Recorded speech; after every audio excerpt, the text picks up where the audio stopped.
Hello everyone. जैसे कि मैंने आप लोगों को बोला था कि टॉयलेट ट्रेनिंग के लिए मैं कुछ आप लोगों के बच्चों के लिए एक्सरसाइजेस बताऊंगा जो कि बहुत ज़्यादा बेनिफिशियरी हो सकती हैं। नाउ यहाँ पे मैं आप लोगों को पहले क्लियर कर दूं कि सिर्फ इन एक्सरसाइजेस से ही बच्चा टॉयलेट ट्रेन नहीं होगा। इसके साथ बहुत सारी चीज़ें आपको करनी पड़ेंगी, जिसके लिए मैंने अलग से एक वीडियो बनाई हुई है टॉयलेट ट्रेनिंग की, जो कि आप जाके देख सकते हैं। तो चलिए, इस वीडियो में हम कुछ एक्सरसाइजेस की बात करेंगे और स्पेसिफिकली हम बात करेंगे हमारे पेल्विक गर्डल एक्सरसाइजेस की, जिससे कि आपके बच्चे की वहाँ की मसल स्ट्रेंथनिंग होगी, वहाँ के proprioceptors as well as interoceptors activate होंगे और टॉयलेट ट्रेनिंग में उनको बहुत ज़्यादा हेल्प करेंगे। इन एक्सरसाइजेस को बेसिकली 3 पार्ट में मैंने डिवाइड किया है। एक जहाँ पे बच्चे को सीधा लेटना है, दूसरा जहाँ पे बच्चे को उल्टा लेटना है, तीसरा जहाँ पे बच्चे को क्रॉलिंग पोजीशन को सिक्योर करना है। नाउ सबसे पहले मैं आप लोगों को बताऊंगा सीधे होके उसको कौन कौन सी एक्सरसाइजेस करवानी है और आप कितने कितने सेट्स करवा सकते हैं।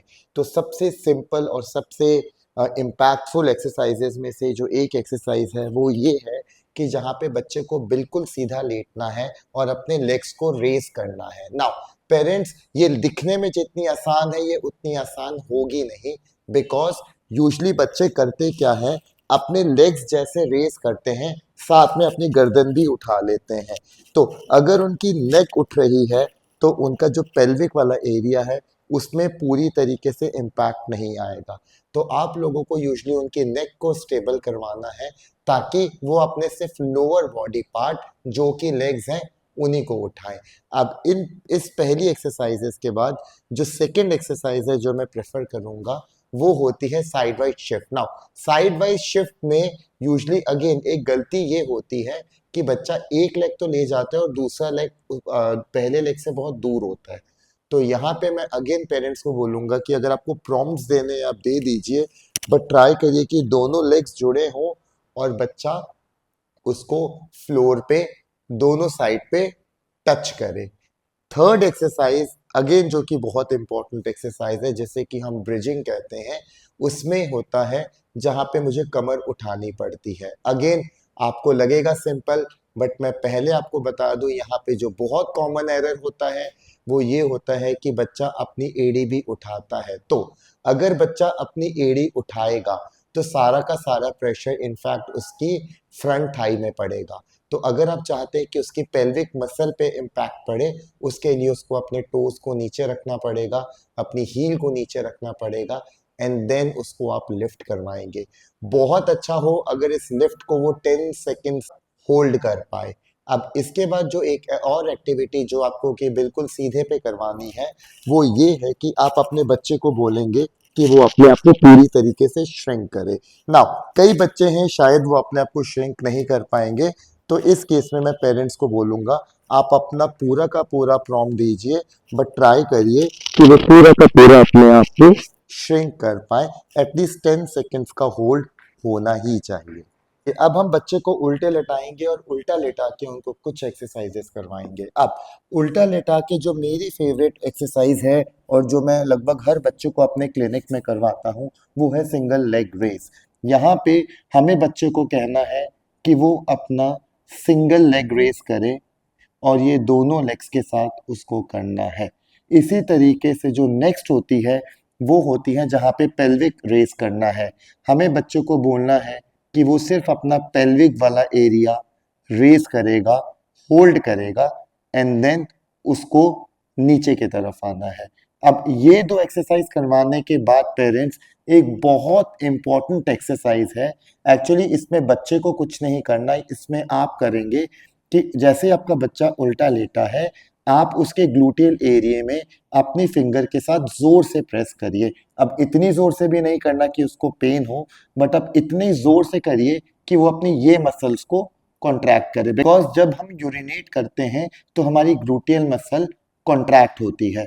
तो ये वाला प्रोसेस भी बच्चों को सीखना बहुत ज्यादा जरूरी है। अब इसके बाद यूजली मैं प्रेफर करता हूँ बच्चों को क्रॉलिंग पोजीशन में लेकर आना और क्रॉलिंग पोजीशन में उनको कैट एंड कैमल पोजीशन करवाना, जहाँ पे पूरा बेंड होना is just like a camel position, and अपने आप को बिल्कुल स्ट्रेट नीचे की तरफ टमी को लेकर आना इज अ कैट पोजीशन। ये मूवमेंट भी पेल्विक गर्डल मसल्स के लिए बहुत ज़्यादा इम्पोर्टेंट है। अब इस पोजीशन में यूजली मैं अगेन बच्चों को बिठाऊंगा एंड मैं प्रेफर करता हूं कि उनको फॉरवर्ड बेंडिंग करवाएं।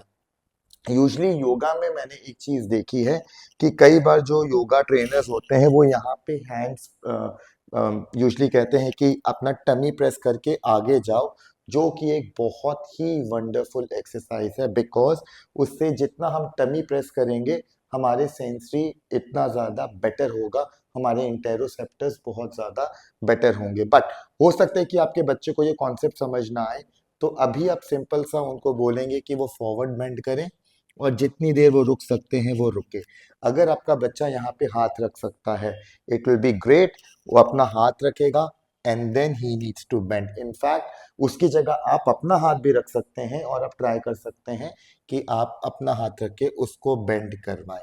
अब यहाँ पे अगेन मैं थोड़ा सा टर्न करके आप लोगों को एक चीज बताना चाहूंगा जो कि बहुत इंपॉर्टेंट है। यूजली जब हम ब्रीदिंग पैटर्न बच्चे को सिखाते हैं तो हम टमी पे या उसके डायफ्राम में हम लोग हाथ रखते हैं एंड हम प्रेस करते हैं। बट जब हम यूरिनेशन के लिए सिखाना चाहते हैं बच्चे को तो यूजली मैं ये प्रेफर करता हूँ कि मैं अपना हाथ ब्लैडर के एग्जैक्टली ऊपर रखूं एंड देन मैं बच्चे को कहता हूँ कि तुम एक्सेल करो, इनहेल करो, बिकॉज यहाँ पे उसको सेंसरी इनपुट देना बहुत ज्यादा इम्पोर्टेंट है।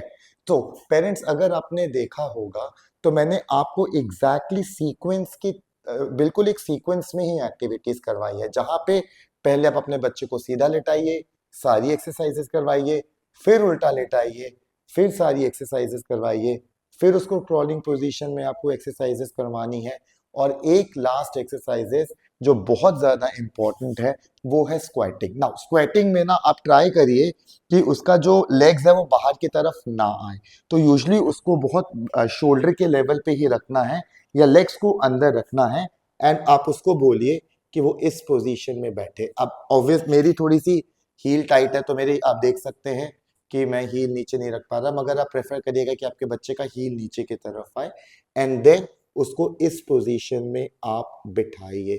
सो पेरेंट्स आई सपोज ये इंपॉर्टेंट एक्सरसाइजेस आपके बच्चे को बहुत हेल्प करेंगी। मैंने इसको सीक्वेंस में ही करवाया है।